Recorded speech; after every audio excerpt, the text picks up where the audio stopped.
오늘의 주요 뉴스입니다. 남부지방을 중심으로 내린 장맛비로 불어난 하천에 여행객이 고립되고 낙석이 떨어져 대피하는 등 곳곳에서 피해가 발생했습니다. 이번 주 장맛비가 본격적으로 내리는데 돌풍을 동반한 국지성 호우가 예상돼 안전에 각별한 주의가 필요합니다. 국민의힘 당대표 경선 레이스가 본격 시작된 가운데 당권 주자들이 한동훈 전 비대위원장을 향해 배신의 정치라며 총공세를 폈습니다. 한 전 위원장 측은 국민에 대한 협박이자 공포 마케팅이라며 자승자박하지 말라고 응수했습니다. 북한 노동당 전원회의에서 김정은 국방위원장의 얼굴이 새겨진 배지가 처음으로 공개됐습니다. 북한 최고위 간부들이 단독 초상 휘장을 달고 나온 건데 김 위원장 독자 우상화 작업에 본격 착수한 것으로 해석됩니다. 대장동 개발 사업 민간업자인 김만배 씨와 돈 거래를 한 혐의로 수사를 받던 전직 언론사 간부가 숨진 채 발견됐습니다. 검찰은 안타까운 일이 발생한 점에 대해 깊은 애도의 뜻을 표한다고 입장을 밝혔습니다. 여러분 안녕하십니까? 본격적인 장마가 시작되면서 피해도 잇따르고 있습니다. 불어난 하천에 여행객이 고립되는가 하면 강풍 피해와 빗길 교통사고도 잇따랐습니다. 먼저 김영영 기자가 보도합니다. 소방대원들이 밧줄을 이용해 한 남성을 구조합니다. 하천에 사람이 갇혀 있다는 신고가 접수됐습니다. 자전거를 타던 40대 영국 국적의 여행객이 철교 아래 고립됐다가 2시간 30분 만에 구조됐습니다. 자전거로 이동을 하려고 하다가 급격하게 물이 불어가지고 거기 이제 고립이 되어 있었던 상황인 것 같아요. 소방대원들이 밧줄로 큰 돌을 붓습니다. 대전의 한 야산에서 바위가 굴러떨어졌는데 다행히 주택가 난간에 걸렸습니다. 사고 당시 바위가 주택을 직접적으로 덮치지 않아 인명피해는 없었습니다. 비가 많이 와서 그냥 돌막이 떨어졌으니까 놀래고 그냥 동네 사람들도 다 나와 있고요. 장마가 되면 이제 잠을 못 자죠. 부산에서도 비 피해가 잇따랐습니다. 강풍에 육교 구조물이 떨어지거나 건물 철제 가림막이 흔들려 소방당국이 안전조치에 나섰습니다. 세찬 비에 시장 천장에서는 물이 새기도 했습니다. 대전에선 가로수가 쓰러져 주차된 승용차를 덮쳤습니다. 빗길 교통사고도 속출했습니다. 어젯밤 경부고속도로 부산 방향 신탄진 나들목 인근에서 SUV가 서울 방향 대전터널 인근에서도 SUV가 빗길에 미끄러졌습니다. 전국 곳곳에 장맛비와 강풍이 동반하면서 여객선 91척의 운항이 중단되고 국립공원 20곳이 통제됐습니다. MBN 뉴스 김영현입니다. 제주에는 이틀간 300mm가 넘는 물폭탄이 쏟아졌습니다. 성산에는 시간당 81mm의 비가 내리면서 6월 기준 시간당 강수량이 역대 2위를 기록했죠. 초속 26m의 강풍까지 불면서 피해가 컸습니다. KCTV 제주방송 김경임 기자입니다. 서귀포시 성산읍 일대. 강한 바람과 함께 세찬 빗줄기가 쏟아져 내립니다. 제주전역에 호우특보가 발효된 가운데 비가 내렸다 그쳤다를 반복하면서 보시는 것처럼 인근에 있는 밭들은 모두 물에 잠겼습니다. 도로에 있는 맨홀은 순식간에 내린 폭우를 견디지 못하고 쉴 새 없이 물을 뿜어댑니다. 어제부터 한라산 진달래밭에는 360mm가 넘는 누적 강수량을 기록하는 등 폭우가 내리면서 한라산 입산이 전면 통제됐습니다. 장맛비와 함께 바람도 강하게 불었습니다. 한라산 삼각봉에는 순간 풍속이 초속 26m, 제주시에는 초속 23.8m가 넘는 강풍이 불었고 이로 인해 피해도 잇따랐습니다. 제주시 노영동의 한 아파트는 밤사이 강한 바람이 불면서 건물 외벽 일부가 떨어졌습니다. 태풍이 그렇게 세게 왔는 적도 많았는데 저렇게 외벽 떨어지는 건 처음 봤어요. 제주시 구자읍에서는 강풍에 흔들리던 나무가 전선에 엉키면서 인근 주택은 정전 피해를 입었습니다. 비바람이 치면서 나무 때문인지 갑자기 정전이 됐어요. 9시부터 정전이 돼서 이제 전기가 안 되니까 이제 음식 녹을 거 걱정해야 되고 이외에도 나무가 쓰러지거나 공사장 펜스가 날려 안전조치가 이뤄지는 등 어제부터 소방으로 40건이 넘는 비와 강풍 피해가 접수됐습니다. 기상악화로 인해 제주와 다른 지역을 잇는 일부 항공편과 여객선 운항에 차질이 빚어지기도 했습니다. KCTV 뉴스 김경임입니다.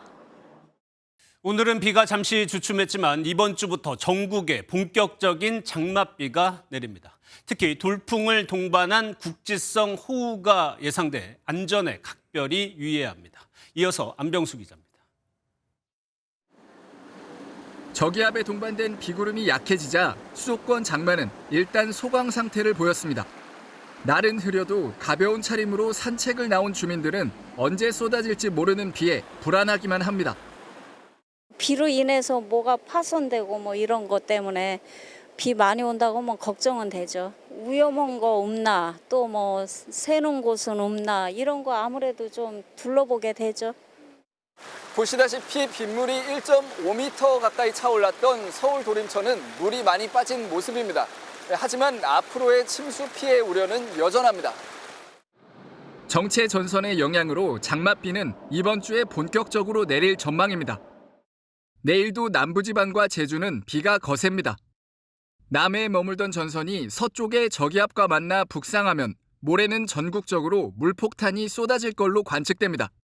모레까지 예상 강수량은 수도권과 강원권이 10에서 50mm, 충청권은 20에서 60mm, 전라권과 경상권은 30에서 80mm, 제주는 50에서 100mm입니다. 국지성 호우가 내리는 곳엔 150mm 이상도 예상됩니다. 정체 전선의 영향으로 전국적으로 많은 비가 예상됩니다. 비 피해 없도록 대비하시기 바랍니다. 앞으로 2주 정도는 정체 전선이 남북을 오가며 강하고 약한 비를 계속 뿌릴 것으로 기상청은 내다봤습니다. MBN 뉴스 안병수입니다. 정치권 소식은 국민의힘 전당대회 움직임부터 살펴보겠습니다. 한동훈 전 비대위원장을 제외한 3명의 당권 주자들은 한 전 위원장을 향해 일제히 배신의 정치라고 몰아세웠습니다. 한 전 위원장 측은 국민에 대한 협박이라며 자승자박하지 말라고 응수했습니다. 먼저 정태진 기자입니다. 서울 광장시장에서 민생을 강조한 나경원 의원은 한동훈 전 위원장이 배신 프레임을 극복하고 싶다면 최혜병 특검법부터 철회하라 했습니다. 국민을 위해에게만 배신하지 않아야 된다라고 얘기를 하는데 그렇게 보이지는 않는다라는 생각. 사심의 정치, 본인이 어떤 주인공이 되어야 되는 당대표가 되어서는 안 된다고 생각합니다. 원희룡 전 장관은 차별화와 배신은 종이 한 장 차이라며 소통, 신뢰, 경험이 모두 없는 게 한동훈 후보라 비판했습니다. 아니 20년 동안 검찰에서 서로 밀어주고 끌어주고 충성하던 게 바로 한동훈 후보고요. 눈에 넣어도 아프지 않을 정도로 인간관계에 그 친분이 있었던 거는 오히려 한 후보이지. 윤상현 의원은 이재명 대표에 패배한 사람들은 부끄러워해야 한다며 당이 분열될 것이라 싸잡아 비판했습니다. 한동훈, 원희룡 이 구도는 대단히 우리 당을 위해서 안 좋은 구도입니다. 누가 되든 엄청난 후유증을 남길 거다. 한 전 위원장 측은 한동훈 공포 증세내라며 원 전 장관은 박근혜 전 대통령 탄핵을 주장하고 언제든 민주당에 갈 수 있다고 한 분이라 맞받았습니다. 배신을 말하는 분들이 그간 정치를 하면서 어떤 행보를 보여왔는지 본인 스스로를 돌아보면 그것이 자승자박이라고 하는 것을 금방 깨닫. 여론조사 선두를 달리는 한 전 위원장을 겨냥한 다른 주자들의 협공은 당분간 이어질 것으로 보입니다. MBN 뉴스 정태진입니다. 민주당에서는 어차피 대표는 이재명이라는 어대명을 넘어 확실히 대표는 이재명이라는 확대명이라는 말이 나오고 있습니다. 최고위원 자리에도 친명계 인사들이 줄줄이 도전하고 있습니다. 김세희 기자가 보도합니다. 이재명 전 더불어민주당 대표의 연임이 확실시되는 분위기 속에 친명계 의원들의 최고위원 출사표도 이어졌습니다. 재선의 강선우, 김병주, 한준호 의원과 정봉주 전 의원은 출마를 공식화한 상태입니다. 이재명 전 대표의 원외 측근으로 알려진 김지호 민주당 부대변인도 오늘 출마 선언과 함께 자신의 정치적 시작은 이 전 대표라는 점을 강조했습니다. 당대표 이재명을 보좌했던 제가 이제 이재명의 동지로 그와 함께 내 삶을 바꾸는 정치, 국민을 살리는 정치를 만들어가고 싶습니다. 친명계로 불리는 4선의 김민석, 3선 전현희, 재선 민영배, 그리고 초선 이성윤 의원도 조만간 출마 선언을 할 것으로 예상됩니다. 이른바 명심 경쟁만 하고 있는 최고위원 후보들 때문에 여론 주목도가 떨어진다는 우려의 목소리도 나옵니다. 민주당 우상호 전 의원은 이재명 전 대표와 견해가 다르다고 수박으로 매도해서는 안 된다며 당에 쓴소리를 한 바 있습니다. 이번 주 민주당 대표 후보 등록이 시작되는 만큼 이재명 전 대표도 곧 연임 도전에 명확한 입장을 밝힐 것으로 보입니다. MBN 뉴스 김세희입니다.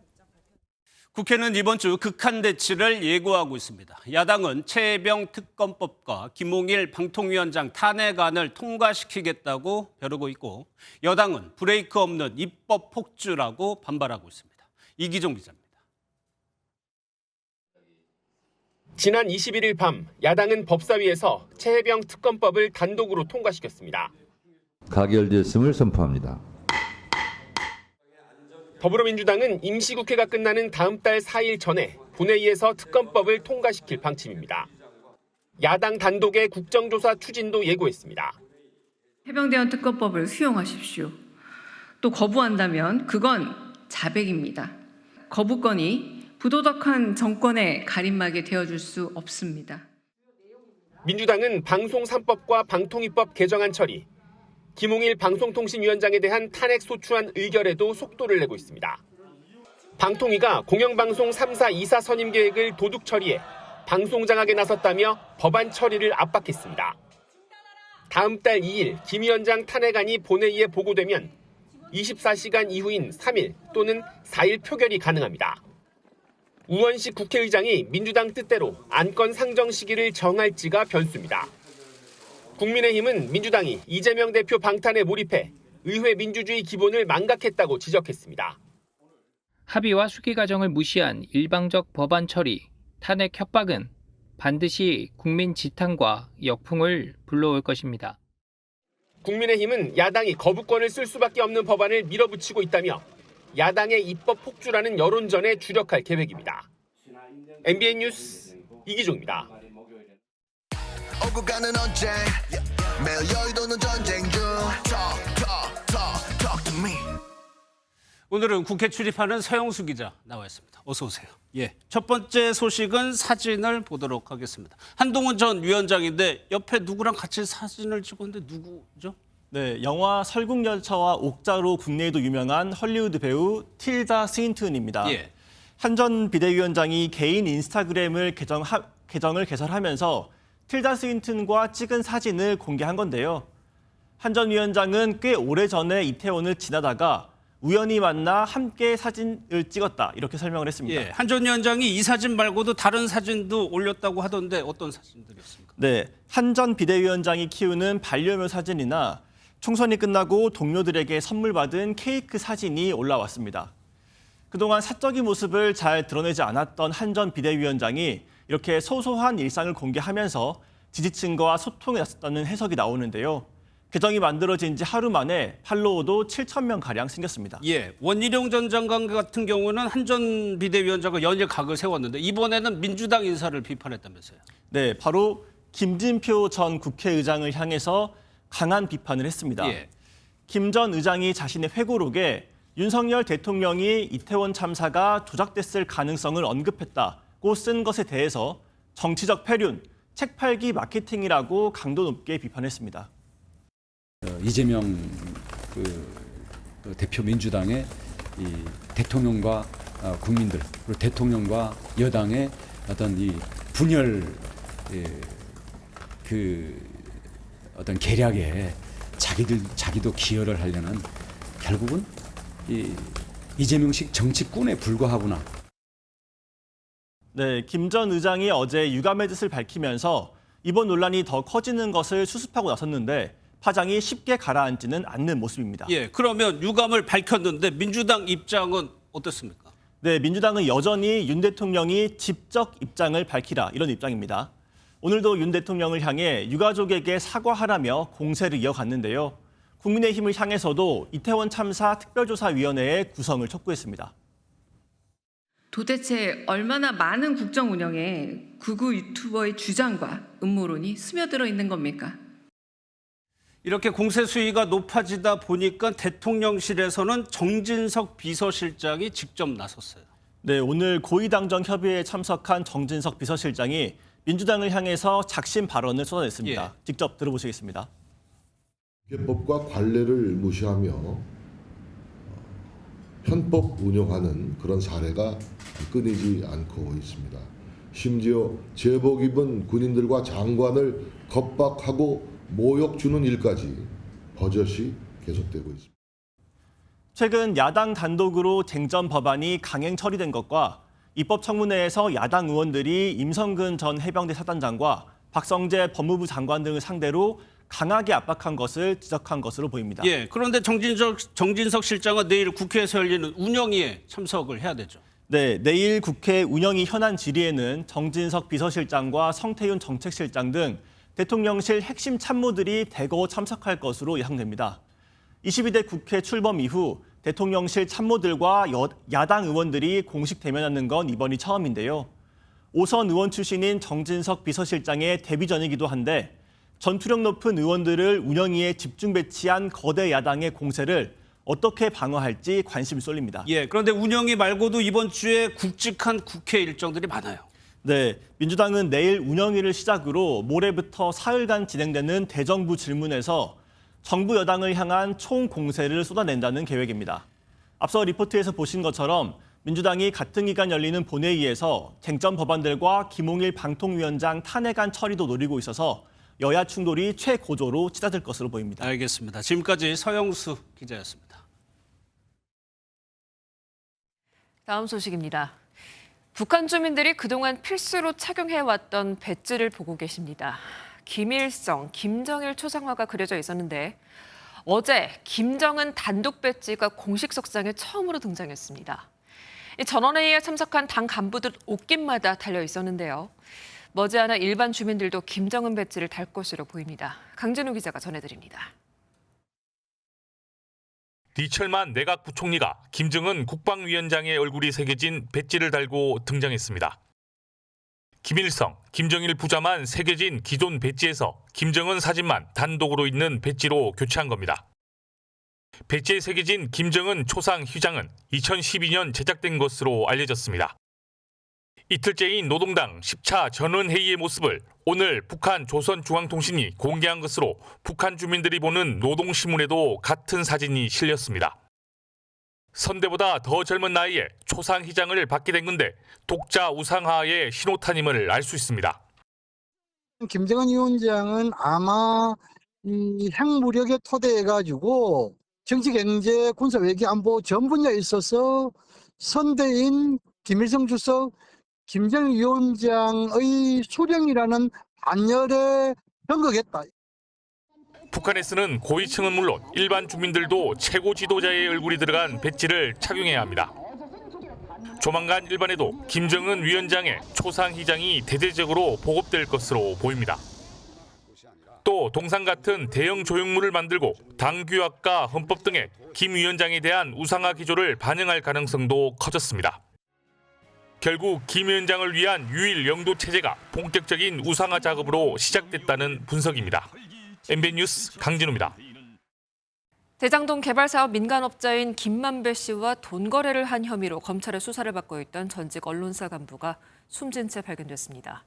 검찰은 갑작스러운 소식에 애도의 뜻을 밝혔습니다. 이혁재 기자입니다. 대장동 개발 사업 민간업자 김만배 씨와 돈 거래를 했다는 혐의를 받는 전직 언론사 간부 A 씨가 숨졌습니다. 경찰에 따르면 A 씨는 어제 저녁 8시쯤 충북 단양의 한 야산에서 숨진 채 발견됐습니다. 경찰 관계자는 A 씨의 가족으로부터 실종 신고를 받고 휴대전화 위치 추적을 통해 발견했다고 설명했습니다. A 씨는 지난 2020년 5월 주택 매입을 목적으로 김 씨로부터 1억 원을 빌린 사실이 드러나면서 직장에서 해고됐습니다.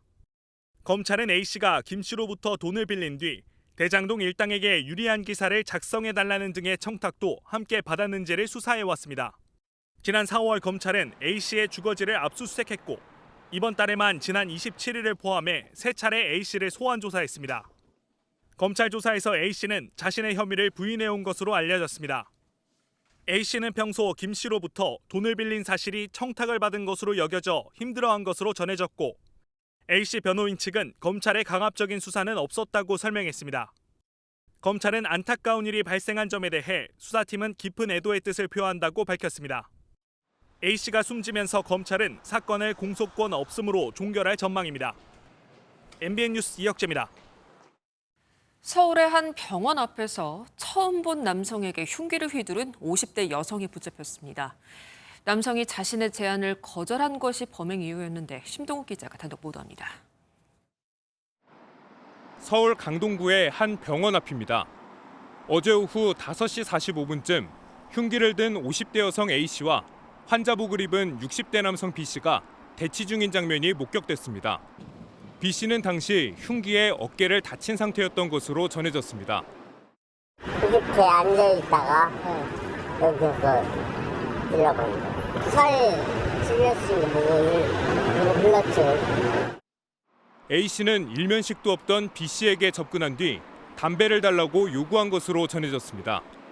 흡연을 마친 A씨는 B씨가 입원한 병실에 가볼 수 있느냐는 취지의 제안을 한 것으로 알려졌습니다. B씨의 거절에 A씨는 갑자기 자신의 가방에 넣어두었던 흉기를 꺼내들었습니다. 피해 남성은 인근 병원으로 서둘러 옮겨져 치료를 받았는데 다행히 생명에 지장은 없는 것으로 확인됐습니다. A씨는 자신의 제안을 거부당해 화가 나 범행했다는 취지로 진술한 것으로 전해졌습니다. 서울 강동경찰서는 A씨를 입건하고 정확한 범행 동기를 조사하고 있습니다. MBN 뉴스 심동욱입니다. TV토론을 한 번 했을 뿐인데 바이든 대통령을 바꿔야 한다는 여론이 거셉니다. 해리스 부통령부터 오바마 전 대통령의 부인인 미셸 오바마의 이름까지 거론되는 상황입니다. 그중에도 미국 언론이 가장 주목하는 인물은 질 바이든 여사입니다. 힘겨운 TV토론을 마치고 내려오는 바이든에게 격려를 건네는 모습. 뉴욕타임스는 이 둘이 반세기 동안 정치를 함께 했다고 평가했습니다. 질 바이든 여사는 전면에 나서 후보 교체론을 일축하고 있습니다. 이번에는 아예 투표하라는 단어로 도배된 원피스를 입고 나왔습니다. 하지만 높아지는 후보 교체 여론은 부담이 될 수밖에 없습니다. 먼저 김태영 기자가 보도합니다. 바이든 대통령과 영부인 질 바이든 여사가 유세 현장에 함께 나타나 지지자들에게 손을 흔듭니다. 바이든 여사는 투표하라는 글자가 여러 개 적힌 의상을 입고 등장해 이목을 끌었습니다. TV 토론 이후 불거진 후보 교체론을 일축하려고 정치적 조언자인 바이든 여사가 직접 패션 정치에 나선 겁니다. Last night on the debate stage was Joe Biden, a president with integrity and character, who told the truth. And Donald Trump told lie after lie after lie. 한 여론조사에서 유권자 60%가 후보를 교체해야 한다고 답하는 등 바이든 대통령을 향한 당 안팎 시선은 차갑습니다. I don't think he's a competent person. I think he's too old to be running for office and he just cognitively isn't there. 위기감이 고조되면서 패션 정치를 하지 않던 바이든 여사가 이례적으로 확고한 완주의 메시지를 전했다는 분석입니다. 바이든 대통령도 토론 부진은 인정하되 물러날 의사가 없음을 분명히 했습니다. I don't debate as well as I used to. But I know what I do know. I know how to tell the truth. 바이든 부부의 확고한 의지에도 후보 교체 가능성이 언급되면서 당내 혼란은 계속되고 있습니다. MBN 뉴스 김태형입니다.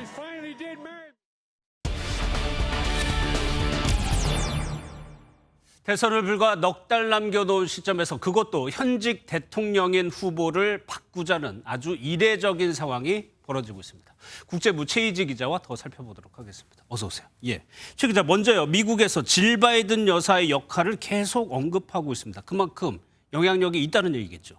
네, 질 바이든 여사는 바이든 대통령의 정치 인생을 함께 해온 동반자이기 때문입니다. 대통령의 일상은 물론 공개 일정까지 직접 관리하는 것으로 알려져 있어 바이든 대통령에게는 막강한 영향력을 가지고 있다는 것이 미 정치권의 평가입니다. 뉴욕타임즈는 바이든의 마지막 대선 도전에서 앞으로 어떤 일이 일어나든 늘 질 바이든 여사가 결정하게 될 것이라고 전망했습니다. 또 다른 이유는 바이든에게 영향력을 미칠 수 있는 정치 원로가 거의 없다는 점입니다. 그나마 버락 오바마 전 대통령과 낸시 펠로시 전 하원 의장 정도인데 두 원로가 설득할 가능성도 낮아 보입니다. 오바마 전 대통령은 토론 직후 SNS에 바이든 대통령을 옹호하는 글을 남기면서 오히려 바이든 살리기에 총력을 다하고 있습니다. 예, 그러면 실제 후보가 교체될 수 있는지도 한번 따져보죠. 다양한 시나리오가 지금 나오고 있습니다. 네, 민주당 공식 후보 지명은 8월 19일 전당대회이기 때문에 불가능하지는 않습니다.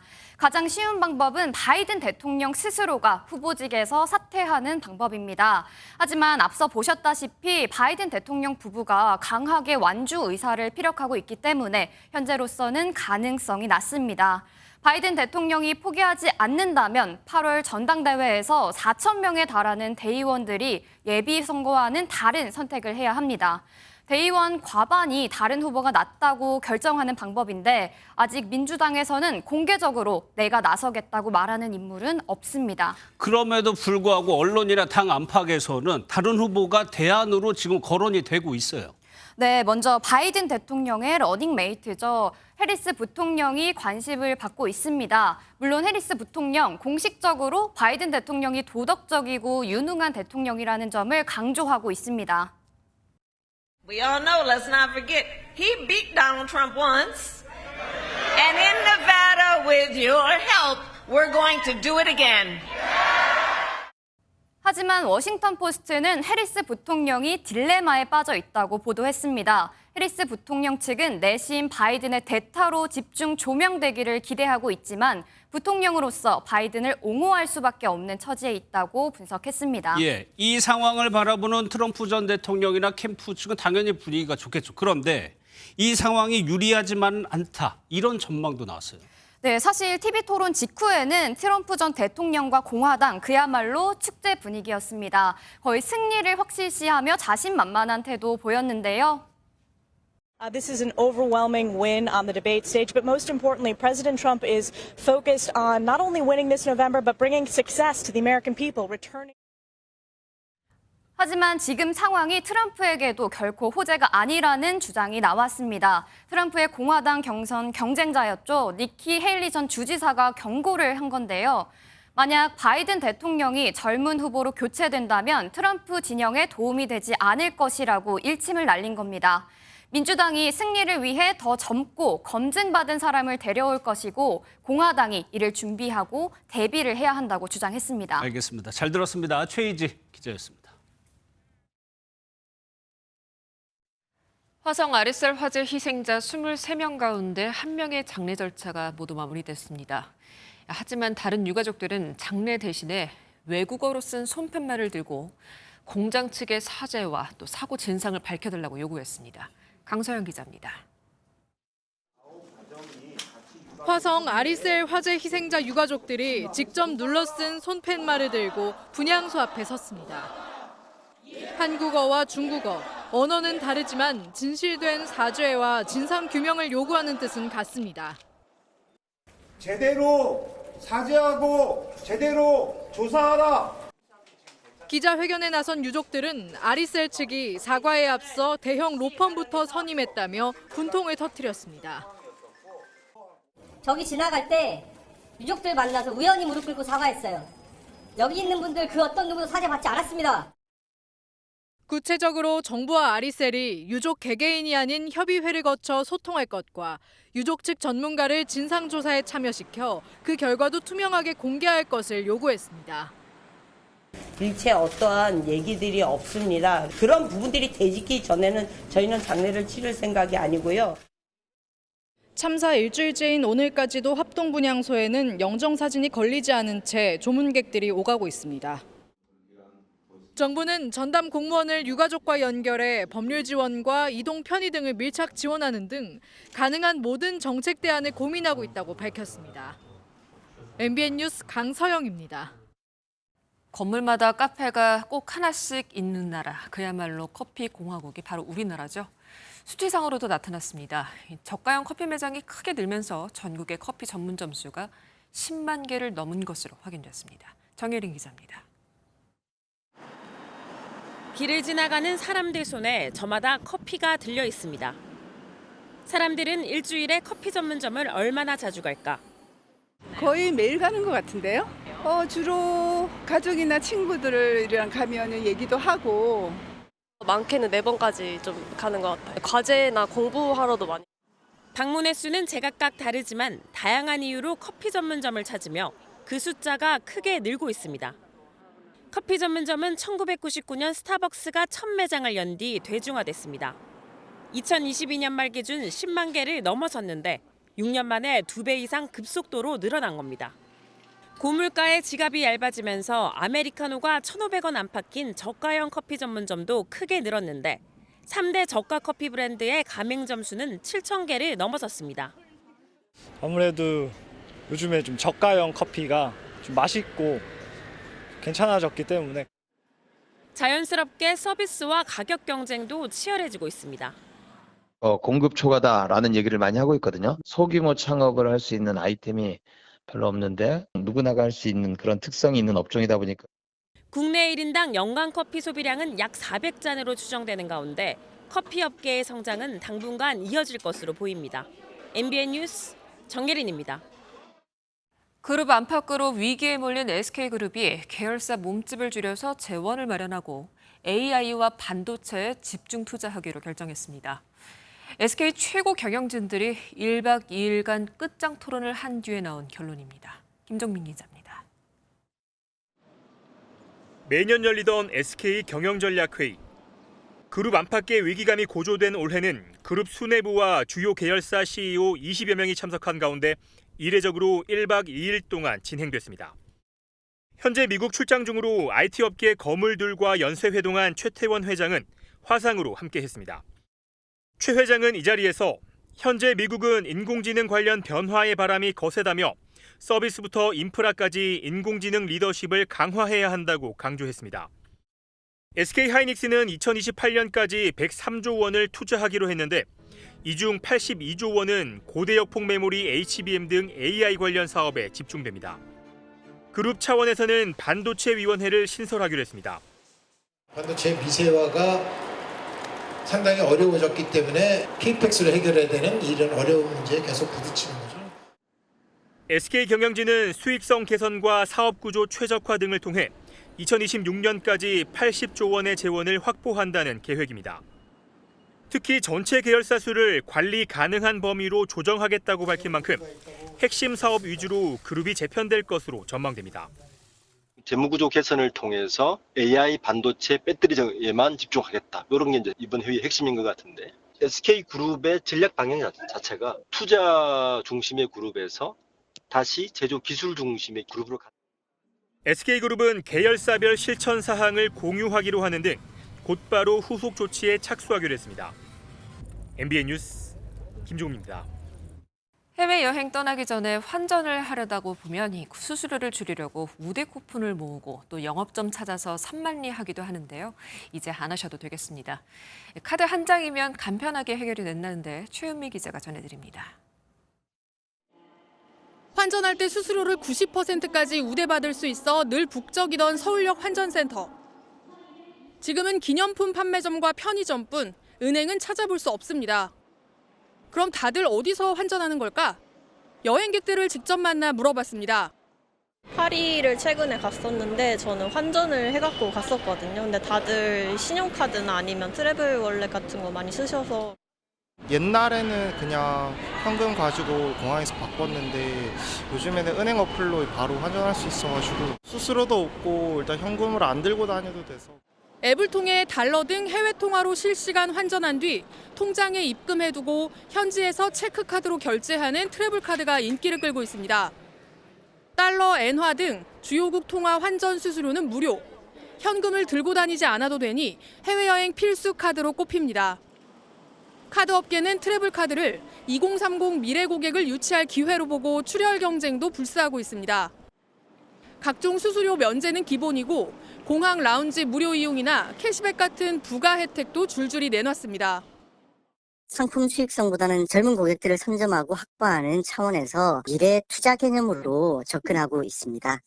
다만 외화로 바꾼 뒤 다시 원화로 바꿀 땐 수수료를 내는 경우도 있고 카드 결제가 되지 않는 나라도 있는 만큼 세부 정보를 꼼꼼히 확인해야 합니다. MBN 뉴스 최은미입니다. 고령의 부모님이 계시다면 이번 기사 꼼꼼하게 보시는 게 좋겠습니다. 치매 노인의 위치를 알려주는 신발이 등장했고요. 혹시 넘어질 때 이 에어백이 펼쳐지는 벨트도 있다고 합니다. 우리 어르신들을 보호할 효자 기술들을 박통일 기자가 소개합니다. 지난 3월 치매에 걸린 80대 노인이 비 오는 거리를 헤맵니다. 다행히 시민의 도움으로 36시간 만에 집으로 돌아왔지만 상당수 치매 노인은 생명이 위태로운 상황에 처할 수 있습니다. 치매 환자를 돕고자 만들어진 이 안심 신발은 즉석에서 신원 확인이 가능합니다. 신상 정보가 담긴 근거리 무선 통신 NFC 태그를 부착한 건데 지나가던 사람이 자신의 스마트폰만 가져다 대면 보호자 이름과 연락처 등을 빠르게 확인할 수 있습니다.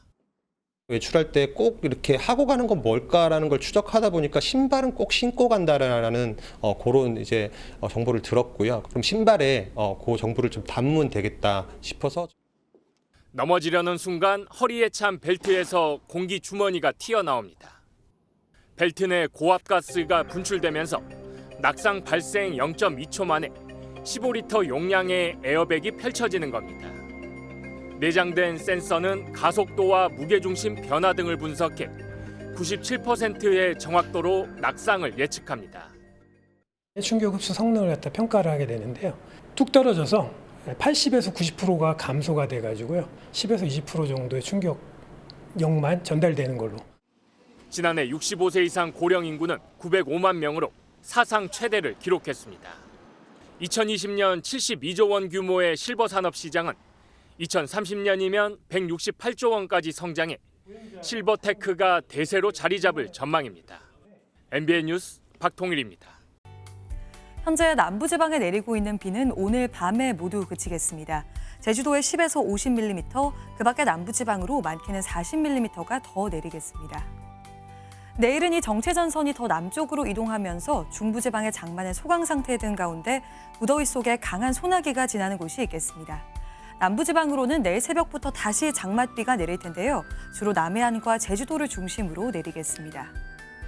모레인 화요일부터는 이 비가 다시 전국으로 확대되겠고 양도 많겠습니다. 우선 내일부터 내리는 비의 양을 보시면 제주도에 많게는 150mm 이상, 남해안에 따라서 100에서 많게는 120mm 이상, 호남 내륙과 경남 내륙으로 30에서 80mm의 비가 예상됩니다. 내일은 기온이 다시 올라서 무덥겠습니다. 중부지방은 서울이 30도, 대전 31도로 오늘보다 5도 정도 높겠습니다. 남부지방도 전주와 광주가 31도, 대구는 33도까지 오르겠고요. 습도가 높아서 체감하는 더위는 이보다 심하겠습니다. 이번 주 내내 장맛비가 길게 이어질 텐데요. 집중호우 가능성이 높아서 대비를 철저히 해주셔야겠습니다. 내셨습니다.